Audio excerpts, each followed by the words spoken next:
कहते हैं डूले शाह के दरबार में जाने वाले कभी खाली हाथ नहीं लौटते, मगर कोई ये नहीं बताता कि कुछ लोग वहां जाते तो हैं मगर वापस नहीं आते। क्यों? आज मैं आपको बताऊंगा वो सच जो सदियों से छुपाया गया। पंजाब के एक कदीम गांव सांगीवाल के करीब एक दरबार था, डूले शाह का दरबार। लोग अकीदत से वहां जाते, मनते मानते और अपनी परेशानियों का हल ढूंढते। मगर गांव के बुजुर्ग एक बात पर खामोश रहते थे। कहां जाते थे वो लोग जो दरबार के जंगल में लापता हो जाते थे? इसी राज के खुलने की कहानी है लोगों की, जो एक ही रात में डूले शाह के दरबार तक पहुंचे।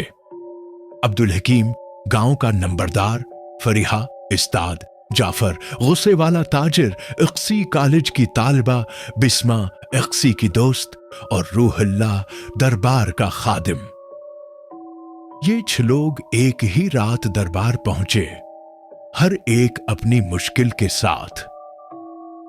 कोई औलाद के लिए, कोई रिज्क के लिए, कोई सेहत के लिए और कोई महज शौक में। हवा में ठंड थी। दरबार के दरवाजे बंद होने में अभी 1 घंटा था। रूहुल्लाह ने सबको पानी पिलाया और कहा, आज की रात अजीब है, आप सब जल्दी दुआ करके वापस चले जाएं। मगर किसी ने बात को संजीदा न लिया। दरबार के पीछे से जंगल की तरफ हुआ चली। पत्तों के शोर में कोई सरगोशी गूंजी। उक्सी ने चौंक कर कहा, आप लोगों ने सुना? कोई है वहां? बिस्मा ने हंसते हुए कहा, डरपोक न बनो, यहां रोज लोग आते हैं। मगर खड़खड़ाहट बढ़ती गई, दरख्त झूमने लगे और अचानक एक मध्यम आवाज, जो मांगोगे मिलेगा। सबके चेहरे जर्द पड़ गए। दरबार के दरमियान रखा चिराग खुद जल उठा। हालांकि वहां कोई नहीं था। रूहुल्लाह भागता हुआ आया। आप लोग यहां क्यों बैठे हैं? चिराग जो खुद जलता है वो रगबत नहीं, वो बुलाना होता है। घप अंधेरे में किसी ने चीख मारी, बचाओ! वो जाफर था। उसके पांव के गिर्द मिट्टी ऐसे उठ रही थी जैसे किसी ने जमीन के अंदर से पकड़ा हो। सबने उसे खींचा, मगर एक झटके में वो गायब। जमीन दोबारा हमवार हो गई, जैसे कुछ हुआ ही ना हो। उक्सी लरुसती हुई बोली, तो हमें क्या करना होगा? रूहुल्लाह ने कहा, सच बोलना, खुद से और खुदा से।